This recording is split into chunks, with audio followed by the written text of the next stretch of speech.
El Camp Nou, o mejor dicho, el CNAU, como lo rebautizan los más jóvenes en redes sociales, había vibrado como en sus mejores noches europeas.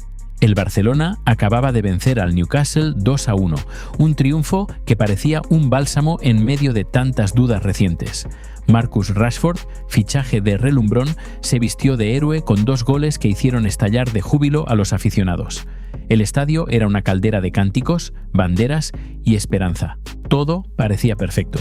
Pero, como suele ocurrir en el fútbol y en la vida, la alegría era apenas un espejismo. Detrás de esa victoria se escondía un golpe devastador, un giro inesperado que iba a dejar sin aliento a toda la afición culé. Porque esa noche, mientras los hinchas cantaban con euforia, en el vestuario del Barcelona se estaba escribiendo un capítulo mucho más oscuro. Hans-Dieter Flick, técnico alemán que había llegado con la misión de reconstruir el proyecto Blaugrana, sabía algo que aún no había sido revelado al público, un secreto que, tarde o temprano, iba a sacudir los cimientos del club. La primera señal de alarma llegó con Pablo Cubarsí. El joven central, símbolo de la nueva cantera barcelonista, tuvo que ser sustituido en medio del partido. Su rostro era un espejo del dolor. Las cámaras captaron cómo se llevaba la mano a la zona afectada, con gestos que transmitían angustia pura. No era una simple molestia, era el inicio de una pesadilla que nadie estaba preparado para enfrentar. Apenas minutos después, Ronald Araujo, ese muro uruguayo que se había convertido en líder de la defensa, comenzó a sentir molestias musculares tras el encuentro. Los gestos de incomodidad encendieron todas las alarmas. Lo preocupante no era solo la dolencia, sino la incertidumbre. El propio cuerpo médico del Barcelona no podía asegurar si se trataba de un problema menor o de una lesión que lo mantendría alejado del campo durante meses. Para Flick, perder a sus 2 pilares defensivos era como ver cómo se derrumba el castillo que llevaba meses construyendo. La defensa culé, ya de por sí vulnerable en temporadas anteriores, quedaba en jaque en el momento más crítico de la campaña. Las noticias sobre Araujo y Cubarsí ya eran un mazazo para la moral culé, pero lo peor estaba por llegar. Flick, con semblante serio, apareció ante los medios y soltó una confesión que dejó helados a los periodistas. Lamine Yamal no solo no estará disponible para el próximo partido, existe la posibilidad real de que se pierda varios encuentros más, incluyendo partidos decisivos de Champions. Un silencio sepulcral recorrió la sala. El chico que había devuelto la ilusión, el heredero natural de la magia culé, estaba fuera de combate. La estrella que hacía soñar con volver a ver al Barcelona en lo más alto podía perderse hasta 4 partidos vitales. Y no eran encuentros cualquiera. En el horizonte estaba el Getafe, rival incómodo que siempre complica con su juego físico. Después, la Real Sociedad, ese equipo que en los últimos años había aprendido a morder a los gigantes. Pero la verdadera pesadilla tenía nombre y apellido. PSG en Champions League. Un duelo que todos esperaban con ansias. El choque que prometía espectáculo podía convertirse en un calvario sin el talento de Yamal. La ausencia de Lamine desató un debate que dividió a la afición como pocas veces antes. ¿Quién debía ocupar su lugar? Por un lado, Ansu Fati, hijo pródigo de la cantera, aquel que alguna vez fue señalado como heredero de Messi. Un futbolista con destellos de genialidad, pero golpeado por las lesiones y la falta de continuidad. Su velocidad seguía intacta, su olfato para encontrar espacios seguía vivo, pero su confianza era frágil como cristal. Por el otro, Marcus Rashford, la gran incorporación del verano, un jugador probado en los escenarios más exigentes, capaz de resolver partidos con su potencia y definición letal. Venía de ser la figura ante Newcastle, demostrando que podía cargar con el peso ofensivo. Las peñas, los bares, los programas de tertulia deportiva, todos discutían lo mismo. ¿Debía Flick apostar por la promesa que representa la identidad culé en Fati o confiar en la experiencia y explosividad inmediata de Rashford? La pregunta era tan apasionada que dividía familias enteras, encendía hilos infinitos en redes sociales y convertía cada decisión táctica en un examen nacional. Pero más allá del aspecto técnico, el golpe era psicológico. Yamal no era un jugador más, era el emblema de una nueva era. Su ausencia dejaba un vacío emocional que se sentía en cada entrenamiento, en cada charla del vestuario, en cada minuto de juego. Los compañeros lo sabían. El Barcelona había encontrado en él no solo un futbolista diferencial, sino un símbolo de esperanza. Sin él, el equipo parecía perder la brújula. Hans Flick, consciente de ello, empezó a trabajar contrarreloj. Las sesiones tácticas se multiplicaron, las charlas motivacionales se intensificaron. El entrenador alemán sabía que no podía dejar que la sombra de la lesión consumiera al grupo. Pero la presión era asfixiante. Aficionados exigiendo, directivos midiendo cada decisión y rivales acechando sin piedad. El hermetismo en torno a la lesión de Yamal solo aumentaba la tensión. El cuerpo médico del club trabajaba las 24 horas del día, buscando acelerar la recuperación del joven sin arriesgar su futuro. Pero nadie se atrevía a dar plazos concretos. La incertidumbre era el peor enemigo. Las filtraciones aseguraban que Flick estaba furioso por la falta de claridad, mientras otros rumores señalaban que la directiva intentaba ocultar la gravedad real para evitar el pánico. Lo cierto era que cada día, sin Yamal, era un recordatorio cruel de lo vulnerable que era este nuevo proyecto. Así, el Barcelona se encontraba en una encrucijada monumental. Un equipo sin dos de sus pilares defensivos y sin su estrella ofensiva. Una directiva bajo presión constante. Una afición dividida y al borde del colapso emocional. La pregunta flotaba en el aire, como un fantasma que nadie quería pronunciar, pero que todos sabían inevitable. ¿Podrá el Barcelona sobrevivir sin Lamine Yamal? Un interrogante que marcaba el destino de una temporada entera. El vestuario del Barcelona parecía un campo de batalla silencioso. Las caras largas, los murmullos y la tensión flotaban en el aire como una nube espesa que nadie podía disipar. Había un sentimiento compartido de que el destino les estaba jugando una mala pasada en el peor momento posible. El triunfo ante el Newcastle había encendido ilusiones, pero al mismo tiempo se había convertido en un espejismo cruel. La afición veía goles y celebraciones, pero los jugadores sabían la verdad. Las bajas de Araujo, Cubarsí y Lamine Yamal eran heridas abiertas que amenazaban con desangrar todo el proyecto. Hans Flick caminaba de un lado a otro, repasando en su cabeza escenarios posibles. Tenía claro que debía tomar decisiones rápidas, pero cada alternativa venía cargada de riesgos. Sabía que la prensa esperaba respuestas inmediatas, que los rivales olerían la sangre y que los aficionados no aceptarían excusas. La responsabilidad pesaba como una losa sobre sus hombros. En los entrenamientos, las ausencias eran un recordatorio constante. Araujo y Cubarsí trabajaban al margen, rodeados de fisioterapeutas que parecían más cirujanos en una operación de emergencia. Yamal, por su parte, observaba desde la distancia, con ese gesto mezcla de frustración e impotencia que duele más que cualquier lesión física. Los más veteranos intentaban animarlo, pero todos sabían que ni las palabras más dulces podían curar la desesperación de perderse noches grandes de Champions. Las sesiones tácticas se convirtieron en auténticas pruebas de fuego. Flick experimentaba con sistemas, probaba defensas de tres, alternaba entre Ansu Fati y Rashford como extremos titulares y hasta pensaba en modificar por completo el esquema para esconder las carencias. Cada ejercicio parecía un simulacro de emergencia más que una preparación habitual. Lo peor era la incertidumbre. En el club nadie se atrevía a confirmar plazos de recuperación. Se hablaba de días, de semanas, incluso de meses. Ese secretismo alimentaba rumores cada vez más oscuros. En los pasillos del Camp Nou circulaban teorías de todo tipo. Que la lesión de Yamal era más grave de lo admitido, que Araujo podía necesitar cirugía, que la directiva presionaba para mantenerlo todo en silencio y evitar el pánico bursátil. El silencio oficial era más ensordecedor que cualquier grito. Los medios de comunicación, siempre atentos al mínimo resquicio, amplificaban el caos. Programas de debate convertían la situación en carnaza diaria. Exjugadores opinaban, analistas lanzaban críticas y hasta la prensa internacional comenzaba a hablar de la maldición blaugrana. Cada titular era un golpe más contra la moral del equipo, y en medio de ese huracán el calendario no daba tregua. El Getafe esperaba con su fútbol rocoso, capaz de convertir un partido en un campo de minas. Después, la Real Sociedad, ese equipo que parecía tener la receta perfecta para incomodar al Barcelona.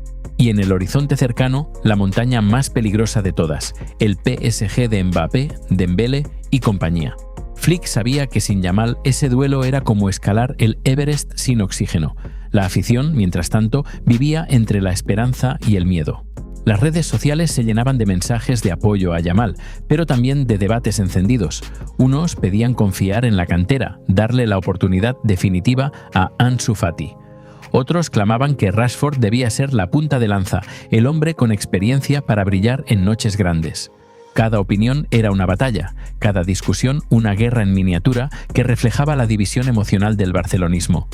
Ansu Fati, consciente de todo, entrenaba con una mezcla de ilusión y ansiedad. Sabía que esta podía ser su gran oportunidad para demostrar que seguía siendo el heredero de Messi, pero también sentía el peso de años marcados por las lesiones. Sus piernas respondían, pero su mente aún dudaba en los momentos clave. Rashford, por su parte, parecía más frío. Sabía que había llegado para eso, para asumir la responsabilidad cuando las cosas se pusieran feas. Venía de una liga en la que la presión es brutal, y esa experiencia era su mayor aval. Lo curioso era que ambos jugadores representaban dos caminos distintos.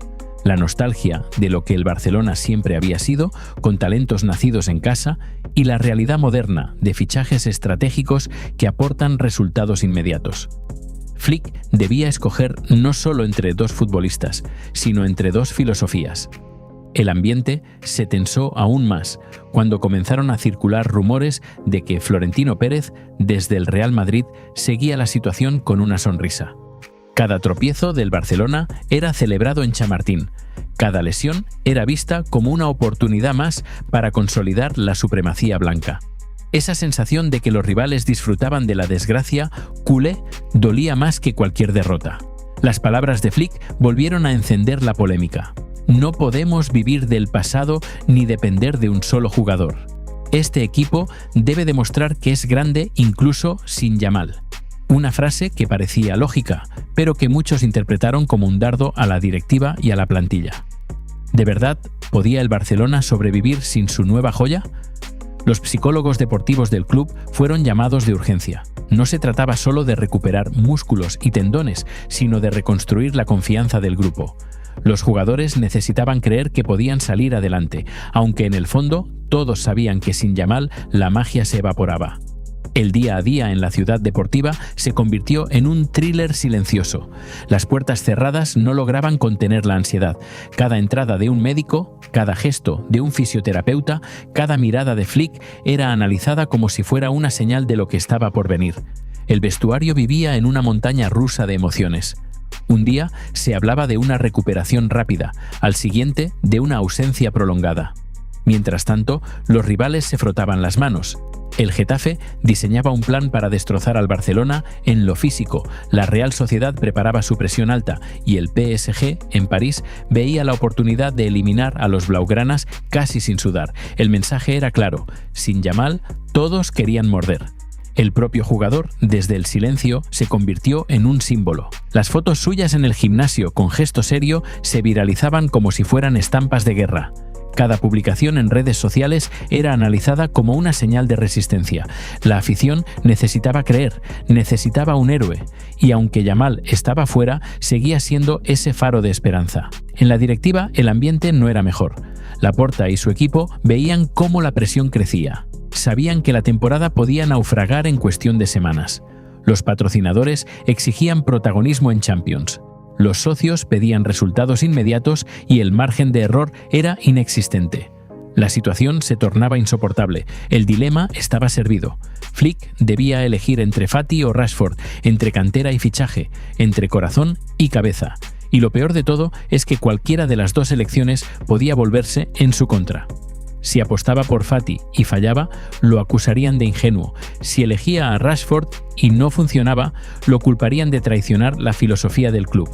Era una decisión imposible, un callejón sin salida. Y mientras todo esto ocurría, el tiempo corría. El calendario no se detenía, la Champions no esperaba, la Liga no perdonaba. La ausencia de Yamal era como un reloj de arena que caía grano a grano, marcando el pulso de una cuenta atrás implacable.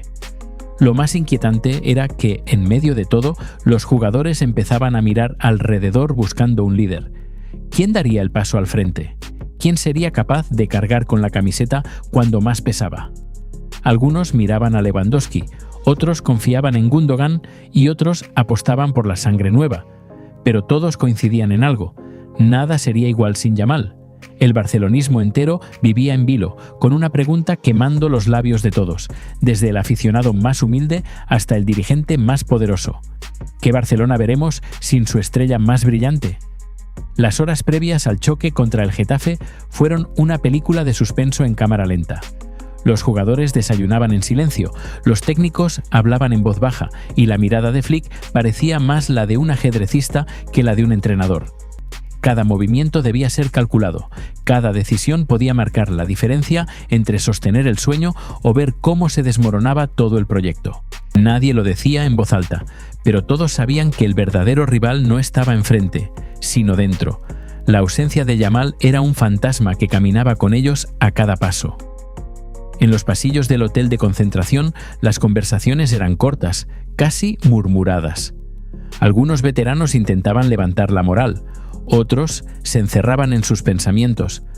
Ansu Fati repasaba en su cabeza jugadas, imaginando cómo sería volver a brillar frente a la afición. Rashford, con un semblante impenetrable, transmitía calma, aunque en el fondo sabía que tenía la responsabilidad de ser el hombre decisivo. La plantilla estaba dividida en emociones, pero unida en una misma verdad. Sin Yamal, debían reinventarse o quedar en evidencia. El pitido inicial fue como un disparo que rompía la tensión acumulada. El Getafe, fiel a su estilo, presionó, golpeó y trató de ahogar cada intento de construcción del Barcelona. Flick, desde la banda, gesticulaba sin parar, ordenando movimientos, ajustando posiciones.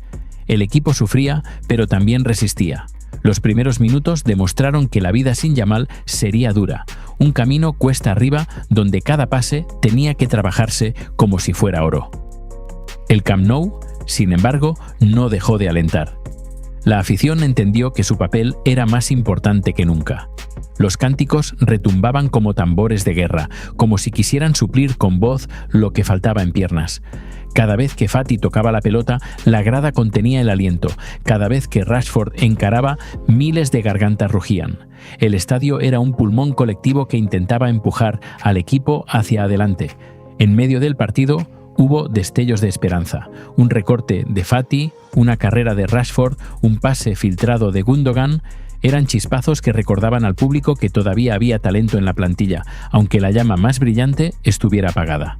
El equipo no era el mismo, pero tampoco estaba derrotado. Flick veía esas señales como pequeñas victorias en medio del caos. El duelo terminó siendo un reflejo del momento actual del club. Un Barcelona que sufría, que resistía, que luchaba contra su propia fragilidad. No fue un triunfo contundente, pero tampoco una derrota que hundiera al equipo. Fue, más bien, un recordatorio de que la temporada se decidiría en la capacidad de soportar la tormenta. Tras el partido, la rueda de prensa de Flick fue analizada palabra por palabra. Hoy demostramos carácter, pero sabemos que debemos mejorar. La ausencia de Yamal nos obliga a encontrar nuevas soluciones, y lo haremos. Sus declaraciones sonaron como un compromiso, como un juramento de resistencia. Pero al mismo tiempo dejaron entrever lo que todos sospechaban. El camino sería largo y doloroso. La situación alcanzó un punto de máxima tensión en los entrenamientos siguientes. La Champions se acercaba y con ella la cita más peligrosa, el PSG. Los jugadores sabían que lo que habían vivido contra el Getafe era solo un preludio. Mbappé y compañía no perdonarían errores, no se conformarían con un rival debilitado. Si el Barcelona quería sobrevivir, debía elevar su nivel de inmediato. En ese contexto, Yamal se convirtió en un símbolo aún más poderoso. Aunque seguía al margen, sus gestos de apoyo al equipo eran seguidos como si fueran mensajes de un profeta. Una publicación en redes sociales con la frase «Volveré más fuerte» se viralizó en cuestión de minutos, levantando los ánimos de una afición que necesitaba creer. El joven, desde la sombra, seguía siendo el alma de un club que se negaba a rendirse. Cuando finalmente llegó la noche de Champions, el ambiente era eléctrico. París esperaba con la arrogancia de quien se sabe favorito, pero el Barcelona llegaba con un espíritu guerrero. Nadie sabía qué iba a pasar, y quizás esa incertidumbre era la mayor arma de los blaugranas. Sin Yamal, todo parecía perdido, pero al mismo tiempo, todo parecía posible. El encuentro contra el PSG fue un torbellino de emociones. El Barcelona sufrió, peleó, resistió y sorprendió por momentos. No era el mismo equipo brillante de semanas atrás, pero tampoco un rival rendido. Fue un equipo que luchó contra su destino, que se aferró a cada balón como si fuera el último. Aunque el resultado final no fue perfecto, quedó claro que la historia aún no estaba escrita. Lo que sucedió esa noche no solo fue un partido de fútbol, sino una declaración. El Barcelona podía sangrar, podía tambalearse, pero no iba a rendirse. Y mientras el silbato final sonaba, las cámaras enfocaron a Yamal en la grada, con los ojos brillando de orgullo. La afición entendió entonces que la verdadera batalla no era la que se jugaba en el campo, sino la que se libraba en el corazón de todos. Ese fue el mensaje que quedó grabado en la mente de millones. Incluso en la oscuridad más profunda, siempre hay una chispa capaz de encender la esperanza. Y para el Barcelona, esa chispa seguía teniendo nombre propio: Lamine Yamal.